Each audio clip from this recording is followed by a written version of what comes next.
Hello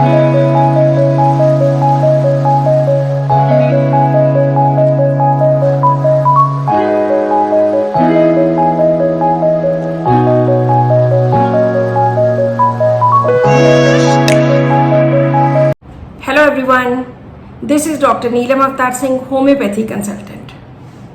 आज हम एक केस की स्टडी करेंगे जिसमें हम ये लर्न करेंगे कि हमारे लिए रेपोर्टाइजेशन क्यों ज़रूरी है। मैं जितने भी केसेस देखती हूँ, मैं हर केस को रेपोर्टाइज करती हूँ। उसके अकॉर्डिंगली जो चार्ट आता है उसमें जो मेडिसिन्स दिखती हैं उनको पेशेंट के सामने रख के जिनकी जितनी इम्पोर्टेंस देनी है उसके अकॉर्डिंगली मैं पेशेंट के लिए दवाई सिलेक्ट करती हूँ। आज जो हम ये केस करेंगे, इस केस में भी हम ऐसे ही करेंगे। ये एक लेडी है जिनकी 68 इयर्स एज है। इनको खांसी की प्रॉब्लम है। 2-3 साल हो गए खांसी हुए, कॉफ। इनके गले में कुरकुरी सी उठती है, गले में खरखरी होती है, गला बहुत भारी होता है, रेशा होने लग जाता है, सांस लेने में मुश्किल होती है। अब ये इनकी प्रॉब्लम बहुत ज़्यादा बढ़ गई है। पहले तो इन्होंने एलोपैथी दवाई ली, काफ़ी सारे डॉक्टर से, जो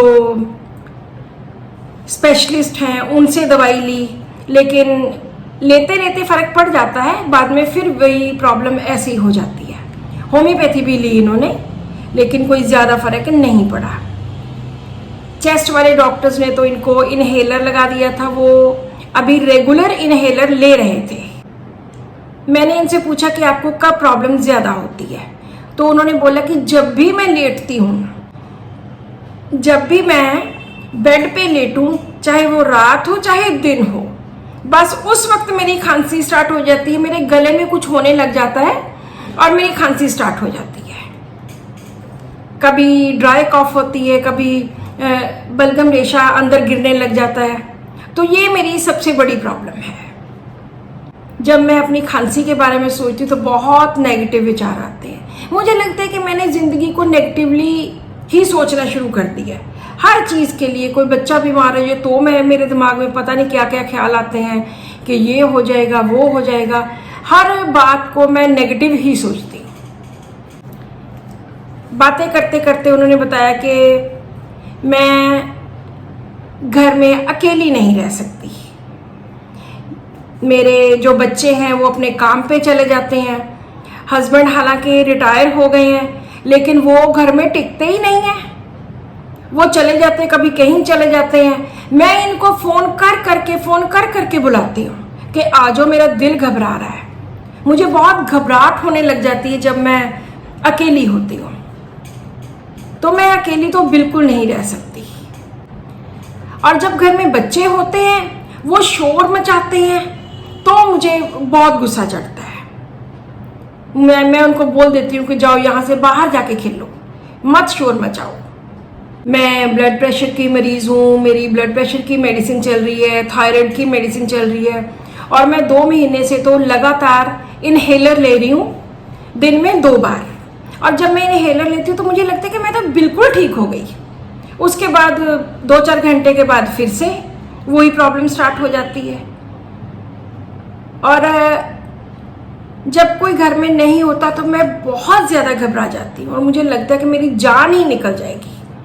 मैं इनको बार बार फ़ोन करती हूँ, घर वालों को, अपने हस्बैंड को कर देती हूँ कि बस आ जाओ, अब तुम आ जाओ आप। जैसे मुझे बच्चों की बात पे गुस्सा आता है, बच्चे शोर मचाते हैं, गुस्सा आता है, वैसे मुझे टीवी पे भी जब वो ज़्यादा मार धाड़ चल रही होती है, शोर शराबा चल रहा है, तो मुझे ये सारा शोर मुझे बहुत बुरा लगता है और मुझे गुस्सा चढ़ता रहता है इस पे। मुझे ठंड बहुत ज़्यादा लगती है, बहुत ज़्यादा ठंडी हवा तो मैं बर्दाश्त ही नहीं कर सकती। एसी की हवा नो, बिल्कुल भी नहीं। ठंडी हवा बर्दाश्त नहीं कर सकती। ये केस था। जो डॉक्टर इसको रेपर्टाइज करना चाहते हैं इन्हीं बातों के ऊपर, वो यहाँ वीडियो स्टॉप करके रेपर्टाइज कर सकते हैं।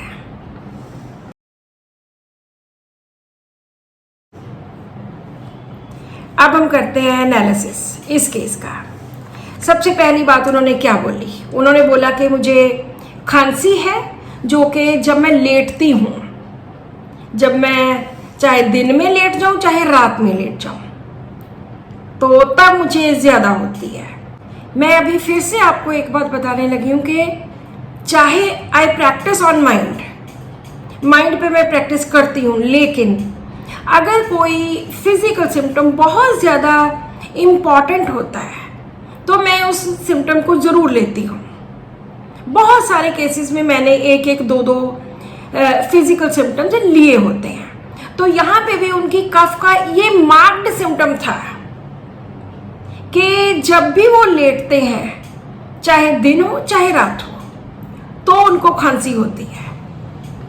उनके गले में यहाँ पे टिकलिंग सी होती है और उनको खांसी होती है। सो यहाँ पे हम रूब्रिक लेंगे कॉफ, एग्रेवेशन, लाइंग डाउन, लेटने से। ये रेस्पिरेशन में भी है, ये खांसी वाले चैप्टर में भी है। दूसरा है कि यहाँ पे कुछ गले में कुछ टिकलिंग सी होती है। So tickling, throat pit in from, के टिकलिंग की वजह से इनको खांसी होती है। ये तो इनका फिजिकल सिम्टम हो गया।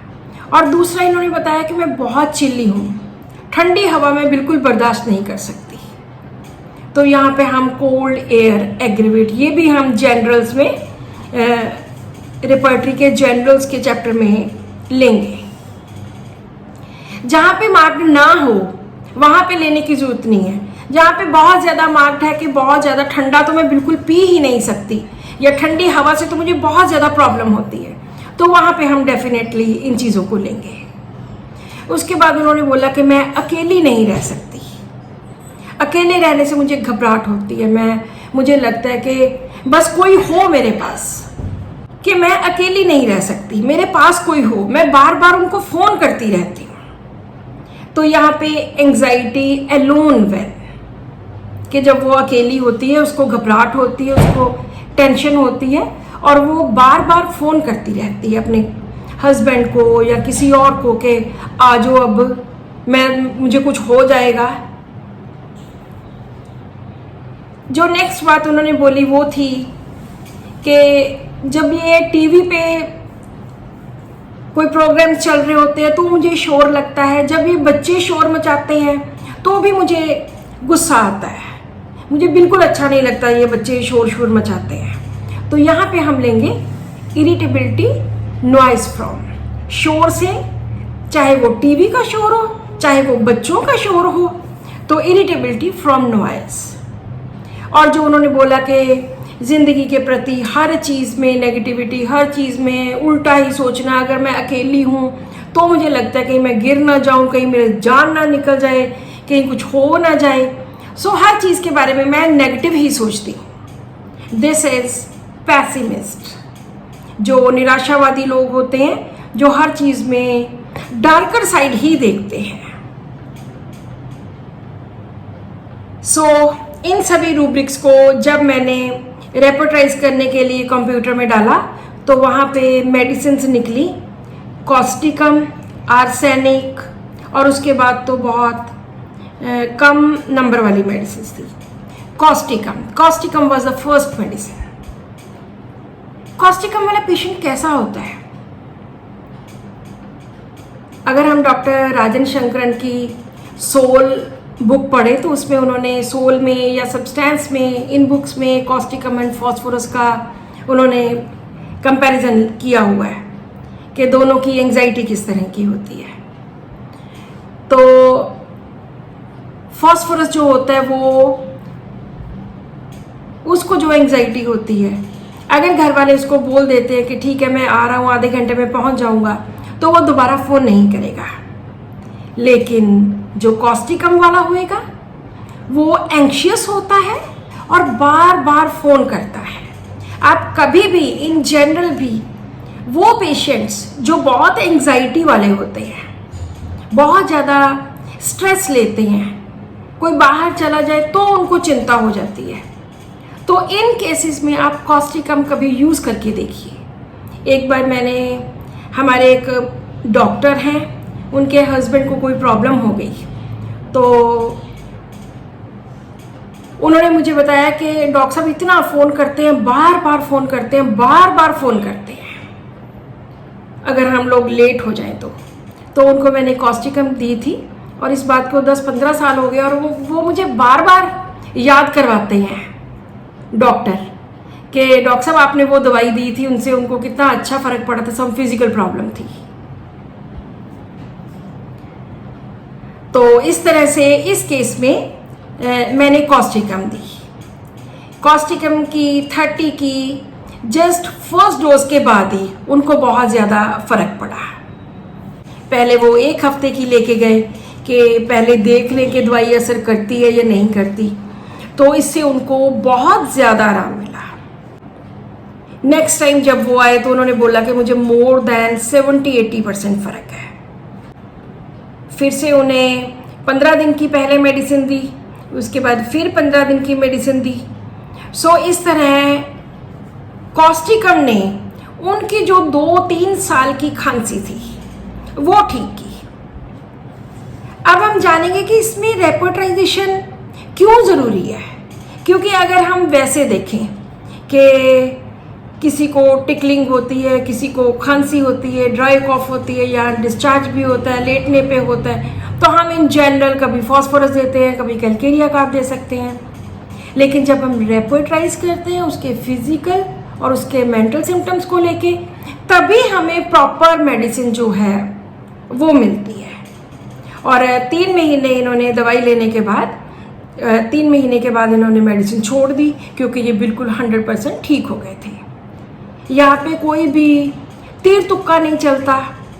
क्यों होम्योपैथी फेल होती है? क्योंकि हम अपने अंदाजे से मेडिसिन देते हैं। अगर आप रेपर्टाइज करोगे तो कभी भी अंदाजा नहीं लगेगा। यहाँ पे चिली पेशेंट है तो बहुत सारे डॉक्टर्स ये भी सोच चलो हिप्परसल्फ दे देते हैं। सो कभी भी अंदाजा नहीं लगाना, प्रॉपर रेपर्टाइज करना है। रेपर्टाइज करने के बाद ही हम जिस मेडिसिन पे पहुंचे हैं उसका देख के, उसको समझ के फिर हम मेडिसिन दें तो शायद लगता है कि हमें ज़्यादा अच्छे रिजल्ट्स मिल सकते हैं।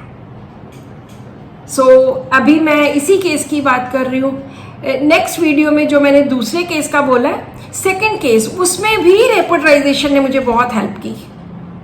मैं हमेशा हर केस को रेपर्टाइज करती हूँ। सो हम नेक्स्ट वीडियो में नेक्स्ट केस की बात करेंगे जिसमें रेपर्टाइजेशन करके हम एक मेडिसिन पे पहुँचे और उसने बहुत अच्छा रिजल्ट दिया। So subscribe to my channel, share this video with your friends, with your family. जिनको होम्योपैथिक मेडिसिन की ज़रूरत है उनके साथ शेयर कीजिए ताकि सभी लोग होम्योपैथी का फ़ायदा उठा सकें। So thank you so much for watching this video and keep watching my videos. Thank you.